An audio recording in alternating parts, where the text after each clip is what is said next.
안녕하세요. 더 나은 미래 연구소 소장 이혜준입니다.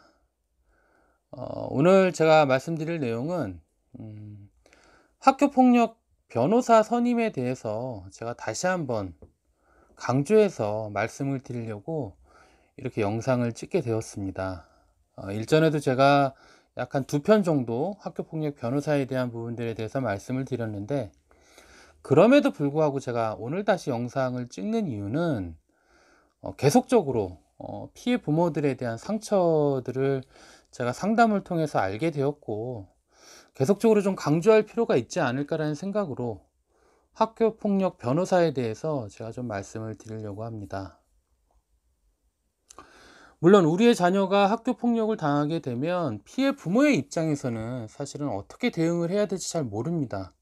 충분히 저는 이해를 합니다.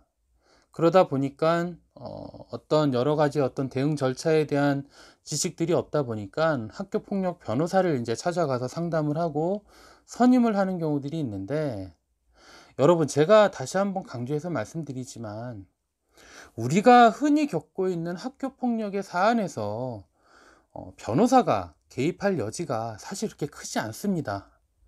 그럼에도 불구하고 자꾸만 피해 부모들이 지푸라기를 잡는 심정으로 고액의 변호사 선임 비용을 부담을 하고 변호사를 선임을 하는데, 의외로 그 변호사로 인해서 상처받는 분들이 의외로 주변에 많이 있습니다.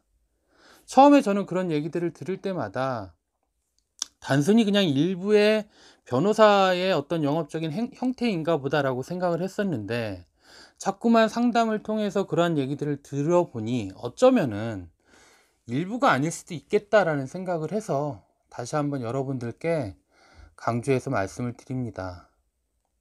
얼마 전에 상담했던 아버님 같은 경우에는 자신의 아들이 학교폭력을 당하고 나서 강남에 아주 유명한 학폭 전문 변호사한테 상담을 의뢰했었는데, 상담했던 변호사는 가해 학생의 학폭이 굉장히 악질적이기 때문에 충분히 선도 조치가 높게 나올 거다라고 피해 부모를 안심을 시켰습니다. 그리고 여기에서 대응하지 못하면 자녀는 어떻게 보면 더 상처를 입을 수 있다라는 얘기들을 했습니다. 그렇게 얘기를 하다 보면 피해 부모들의 입장에서는 불안할 수밖에 없습니다.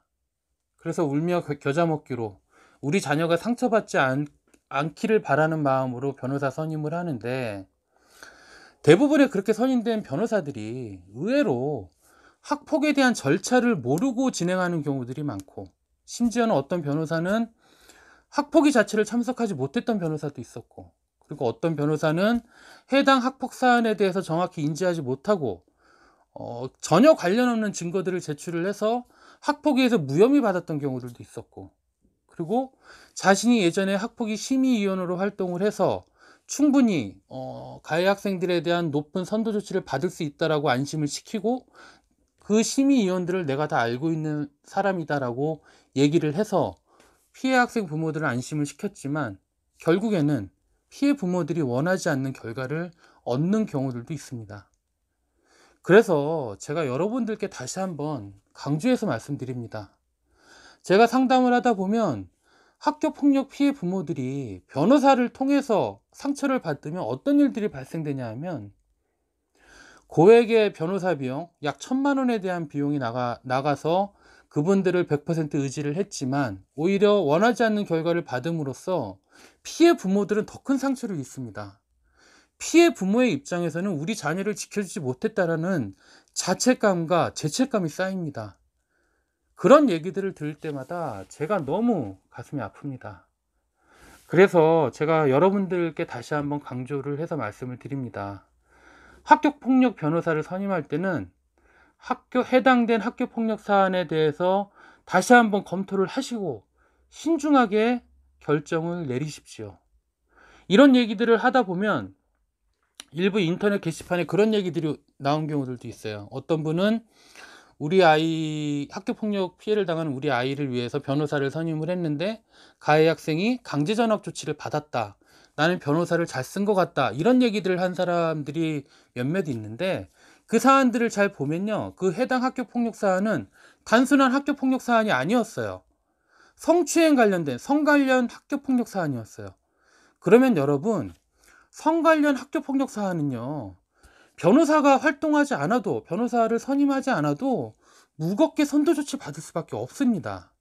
그러니까 학교 폭력의 선도 조치의 결과가 변호사에 의해서 좌우되지 않는다라는 겁니다. 그래서 다시 한번 강조해서 말씀을 드립니다.